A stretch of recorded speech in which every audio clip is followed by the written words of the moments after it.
of all, tell us how you doing. I'm excellent, man. Here in Vegas, flew from Philadelphia and got to see the World Series of Fighting tonight, their debut, and the who's who was here tonight. Everybody's enjoying themselves and watching some fights, and the Blackzilians, we had a very successful night. I think we went 3-0 tonight, so happy. Who was most exciting for you to watch tonight?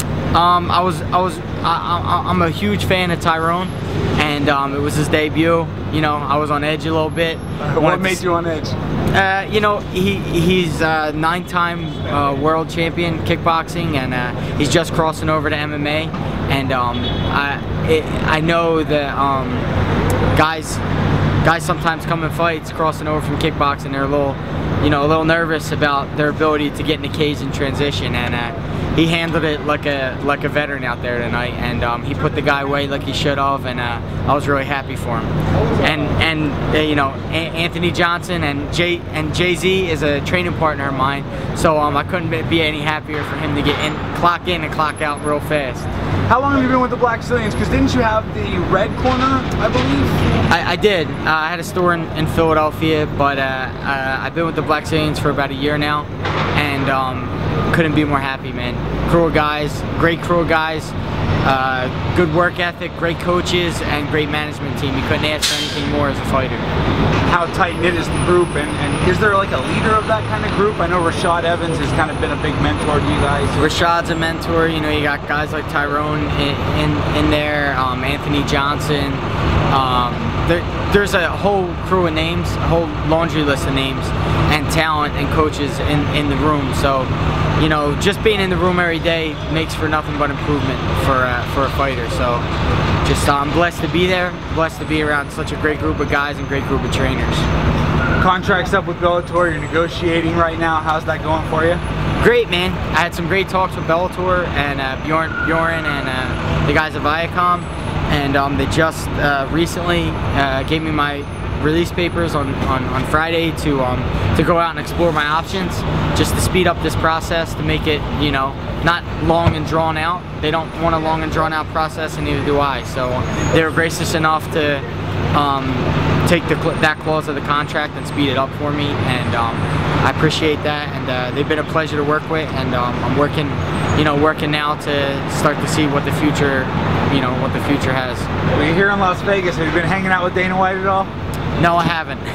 I just down here for the fight, and down here to coach some of my guys and to help some of my teammates to lead them to victory. So, let's be honest.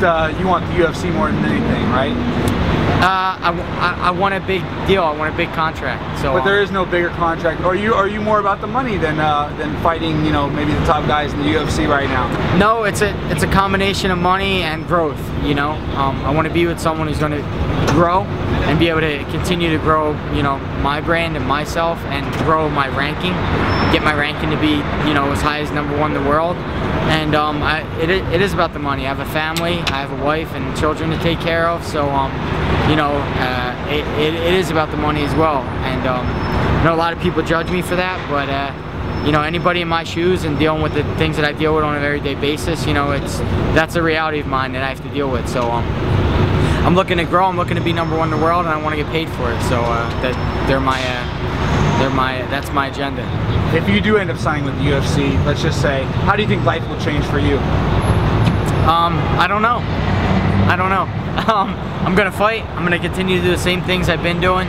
That's led me to success, and you know, everything else is just byproducts of what I'm able to do in the cage. So I'm excited to see what goes on, and I'm gonna let my management and the promotions do their job, and we'll see. I wanted to talk to you a little bit about the UFC's lightweight picture. What are your thoughts on it, and where do you see yourself stacking up against their top guys? I've said it, you know, I've sung the same song for years. I believe I'm one of the best lightweights in the world, and I can beat any lightweight on any given night. I'm at that point in my career where I feel like I have the confidence and the ability, and I feel like I'm coming to my own, and I have the ability to beat any lightweight. So I'm not really picking opponents. I just want to beat the guys who are ranked ahead of me, and I'm willing to be patient and wait my turn.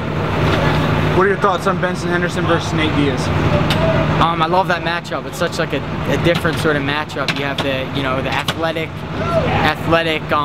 you know, the athletic guy in Ben, super athlete, and you know, somewhat technical, but he does have holes in his game. And then you have Nate, like the street brawler, you know, a whole different style.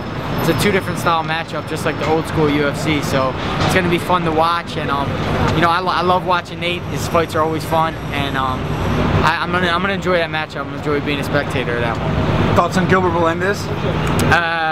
It's ironic because I'd fight Gilbert. I'm friends with, not friends, but fan of the Diaz's. But I'd fight Gilbert in a second. Waiting to see what the future holds. You know, so I'm currently jobless. So I can't say where I'm gonna fight or who I'm gonna fight and things like that. But you know, it's in the back of my mind. And I want to be involved in big fights that people want to see, exciting fights, big money, big fights. So whatever's ahead of me, I'm excited for it and I'm ready for it.